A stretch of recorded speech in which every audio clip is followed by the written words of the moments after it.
this isn't going well.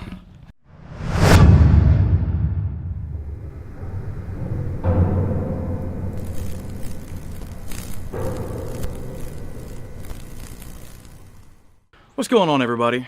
JD here again. Thought I'd come to you with another tool video from our photography and videography work.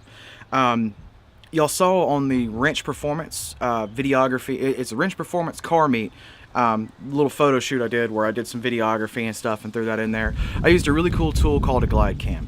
Now, I'm using it right now kind of like a selfie stick. Whee!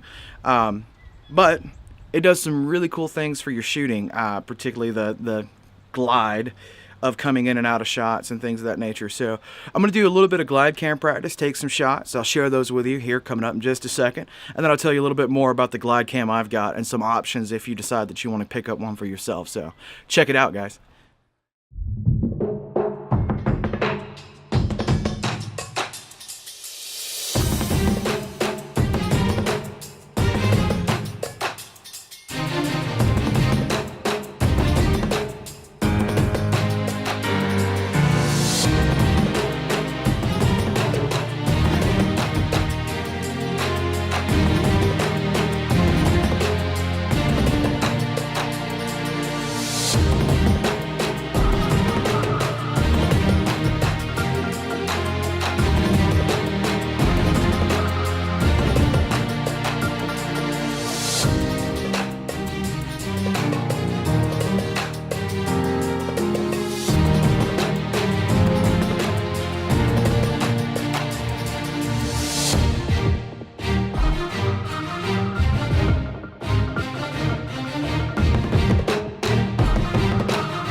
Alright guys, I hope you dug those shots. I also threw in a couple from my glide cam work on the Wrench Performance video.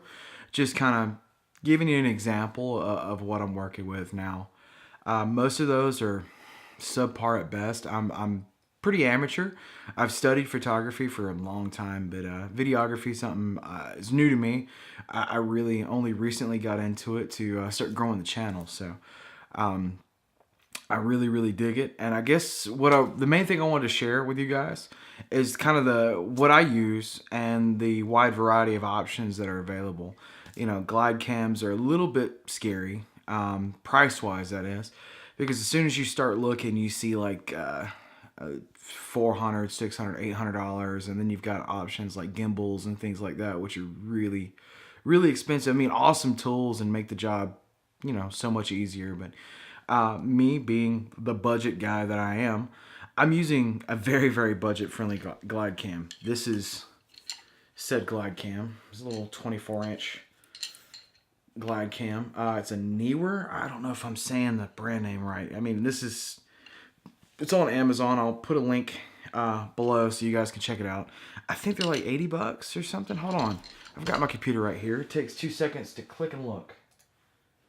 $82.99 is how much this one is. It's an entry level. Now, I'm good with using an entry level myself, and it's just because I'm getting started. Maybe one day I'll go ahead and throw down the cash for like the Devin Graham Signature, the Devin Super Tramp or one or whatever.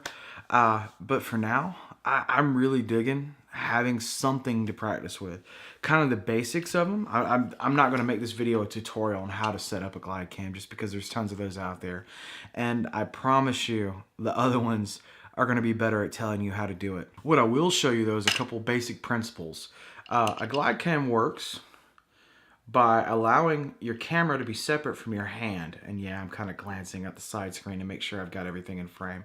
Your hand's mounted on, I think that's called a gimbal. Once again, there's people that are better at this than me, but I just wanted to share what I'm using. So you've got this point here, ball bearing, to allow the camera and the balancing weight to be separate from your hand, so you can hold it like this, or do whatever you need to do. And typically, I know it's shaking, I'm holding it with my hand now, but it allows you to move around however you need to get shots and glide, hence the name Glidecam, around your subject.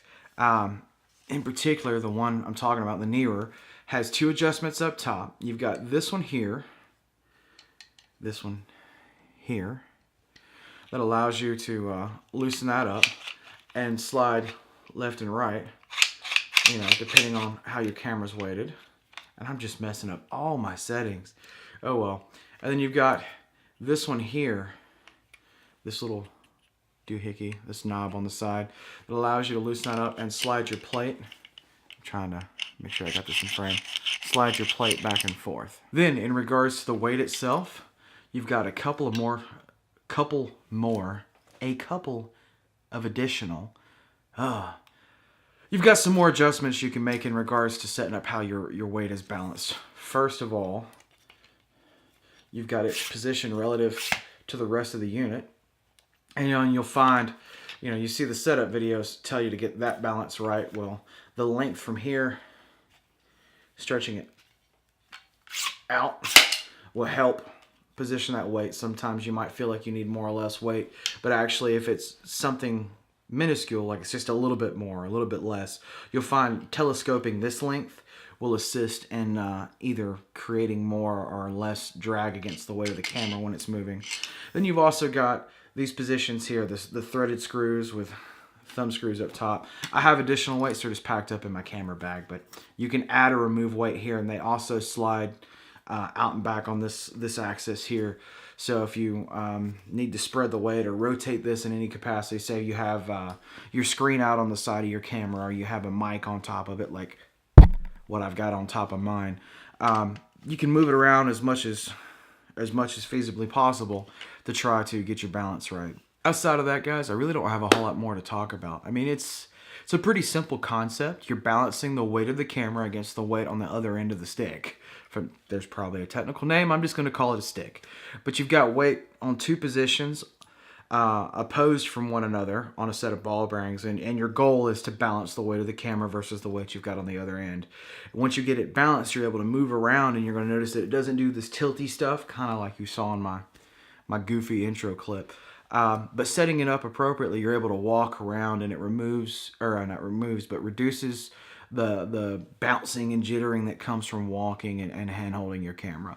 I think it's a cool tool, particularly with the fact that if you do a little bit of research, which I've already done for you, you'll see the link in the description for the entry-level one, sub $100, and then I'll put a couple of options for like common ones, and then my dream one. Outside of that, guys, I hope you dig it. I hope it was informative.